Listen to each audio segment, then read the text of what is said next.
কিছুদিনের ভিতরেই ফুটবল বিশ্বকাপ শুরু হতে যাচ্ছে।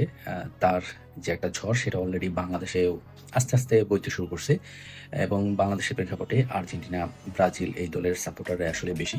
আর কিছু বিচ্ছিন্ন দল আছে। সেই বিচ্ছিন্ন দলগুলোর ভিতরে স্পেন একটি, সেই স্পেনের সাপোর্টার আমি। এবং আমি কেন প্রত্যেক দলের যারা সমর্থক আছে তারাই আসলে এবারে বিশ্বকাপে একে অপরের দল নিয়ে খুবই আশাবাদী এবং প্রত্যেকেই ভাবতেছে যে আসলে তারা বিশ্বকাপ জয় করবে এবার ২০২৬ সালে।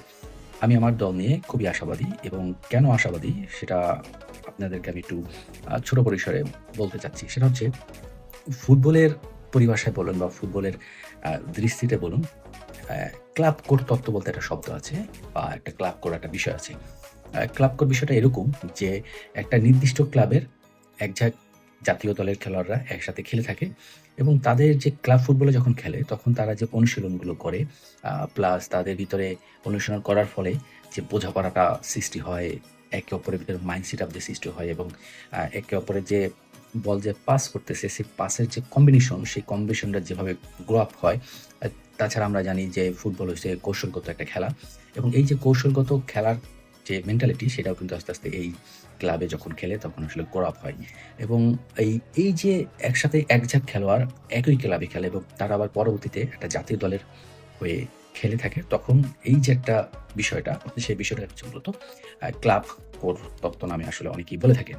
এখন এই ক্লাব কোড তত্ত্বটা যদি আমি একটু উদাহরণসহ যদি বুঝাতে চাই তাহলে ১ম এই আমি আমার দলের পক্ষ হয়ে একটা উদাহরণ আছে সেটা হচ্ছে ২০১০ সালে যখন স্পেন ১ম বিশ্বকাপ জয়লাভ করে, তখন কিন্তু ২০১০ সালে যে ২৩ জনের যে সদস্যের স্কোয়াড ছিল তার ভিতরে ৮ জন খেলোয়াড়ই ছিল আপনার বার্সেলোনার যে ক্লাব ছিল সেই ক্লাবে খেলতো এবং যেই ৮ জন খেলোয়াড় বার্সেলোনার ক্লাবে খেলতো তারাই কিন্তু মূলত আসলে এই বিশ্বকাপটা তাদের এই ঘরে নিয়ে আসছে তাদের এই খেলাটা খেলে এবং তখন কিন্তু স্পেন আসলে ছোট, ছোট পাসে খেলতো যেটা বলা হতো আসলে টিকি-টাকা এবং সেই টিকি-টাকার রাজত্ব তারা ওই ২০১০ সালে দেখানোর মাধ্যমে বিশ্বকাপ জয়লাভ করছিল এবং আপনারা বিশ্বকাপের ম্যাচগুলি দেখলে দেখবেন যে আসলে তারা কিন্তু একটা আহামরি ডিফারেন্সে কোনো ম্যাচ জিতেনি। হয়তো ১-০ বা ১-১ ড্র করে এরকম করে অথবা একটা মানে এরকম ১-০ গোলের ব্যবধানে আসলে তারা জিতছে। ২০১৪ সালে জার্মানি যখন বিশ্বকাপ জিতেছিল তখন তাদের স্কোয়াডের ভিতরে ৭ জনই ছিল বায়ার্ন মিউনিখের সদস্য এবং এই ৭ জন প্লেয়ারই একই ক্লাবে খেলতো এবং একই ক্লাব থেকে জাতীয় দলে এই খেলতে এসেছিল এবং তার পরিপ্রেক্ষিতে দেখা গেল যে জার্মানি ২০১৪ সালে বিশ্বকাপ জয়লাভ করে। একটু পিছনে যদি যাই তাহলে দেখব যে ১৯৮২ সালে ইতালি যখন বিশ্বকাপ জয়লাভ করছিল তখন সেই বিশ্বকাপের স্কোয়াডে ৬ জন যে গুরুত্বপূর্ণ খেলোয়াড় ছিল তার প্রত্যেকেই জুভেন্টাস ক্লাবে হয়ে খেলত। তো যখন একটা দলে ১১ জনের ভিতরে ৬ জন ৭ জন যদি একই ক্লাবে একই সাথে খেলে তখন আসলে সেই দলটা খুব বেশি শক্তিশালী হয়ে ওঠে। সেই বছর ইতালি জার্মানির বিপক্ষে ৩-১ গোলের ব্যবধানে ফাইনালে জিতে বিশ্বকাপ জয় করছিল। এই যে ক্লাব কোড যে তত্ত্ব সেই ক্লাব কোড তত্ত্বটা কিন্তু আসলে আমরা এইভাবে দেখি। বর্তমানে স্পেনের এই স্কোয়াড নিয়ে আমি কেন আশাবাদী? অ্যা স্পেনের যে স্কোয়াড ঘোষণা করেছে তার ভিতরে ৮ জন ফুটবলারই হচ্ছে বার্সেলোনার ক্লাবে খেলে থাকেন।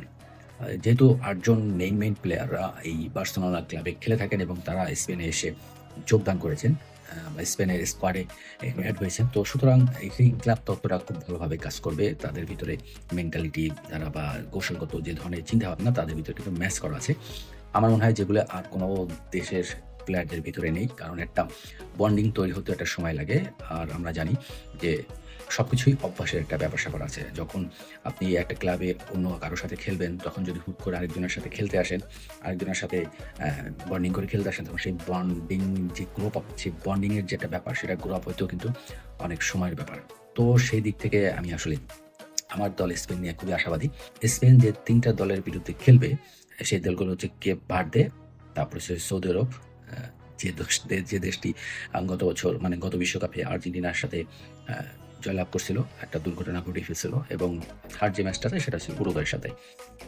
তো এখান থেকে আমরা আশা করি যে গ্রুপ চ্যাম্পিয়ন হয়ে উঠবো। বাকি দলদের কথা আমি বলতে পারতেছি না। আমার স্পেনের দলের স্কোয়াডে কারা আছেন এবং কারা কোন ফিল্ডে খেলে সেটার উপরে বিস্তারিত একটা ভিডিও নিয়ে আপনাদের কাছে আসবো। তবে আ আমি আমার স্পেন নিয়ে খুবই আশাবাদী। আমি আর্জেন্টিনা আর ব্রাজিলদের নিয়ে কোনো মন্তব্য করতে যাচ্ছি না। তারা সংখ্যাগরিষ্ঠ, আমরা সংখ্যালঘিষ্ঠ। সময় সবকিছু বলে দেবে।